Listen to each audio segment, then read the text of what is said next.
SAFM, South Africa's news and information leader.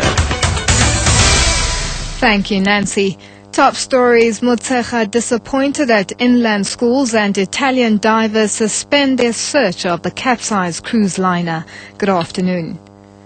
Basic Education Minister Angie Motshekga says she is disappointed that not enough has been done to prepare for the new academic calendar as schools in inland provinces reopen. She has criticized the Limpopo Education Department for not making efforts to ensure that stationery was delivered to all schools last year.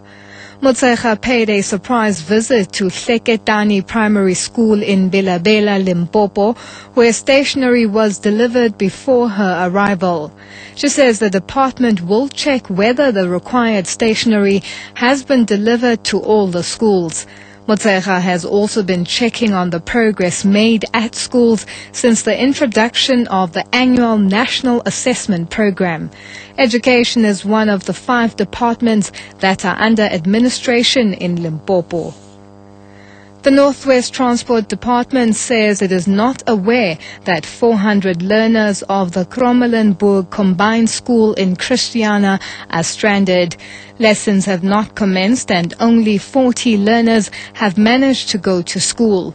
Last year, the department ran out of funds 5 months prior to the end of the financial year.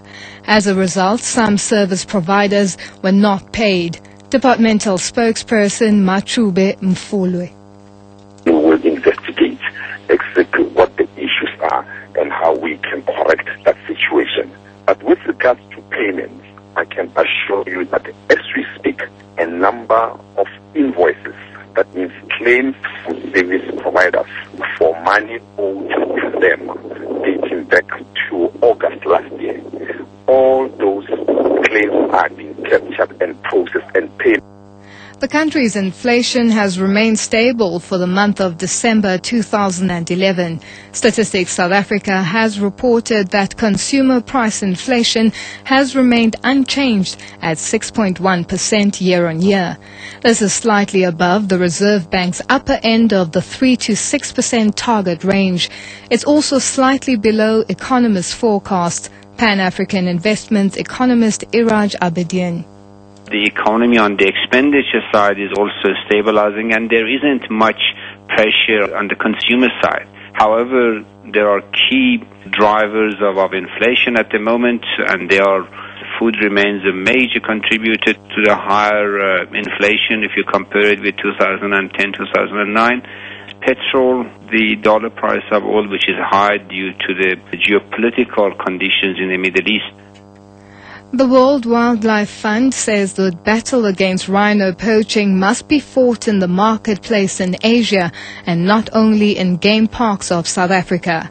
The organization has joined the growing chorus of those calling for tougher measures to safeguard the endangered species. At least 20 rhino have been killed for their horns in the country this year.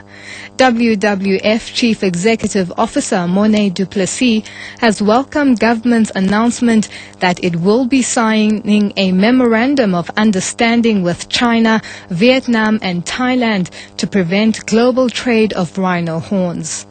In China, rhino horn products has been illegal since the late 1980s, yet rhino horn can be commonly found in traditional medicine markets across China. So there's no enforcement, no implementation, and the same is happening in Vietnam and Thailand. So we need to get those countries to ramp up their law enforcement efforts to make rhino crimes as important and as much in the public eye as it is here in South Africa.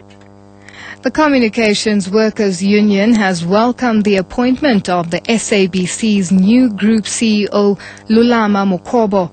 Mokobo, who has extensive executive leadership experience in the private and public sectors, was appointed on Monday.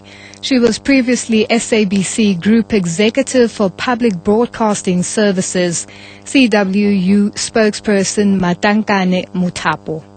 We welcome the appointment of the new Group Chief Executive Officer, Lulama Mokobo. We hope that this will add value in the programs and the success of our public broadcasting. and we hope that Lulama will be able to manage the factionalism amongst individuals within the board who wants to reduce SABC to a stokvel.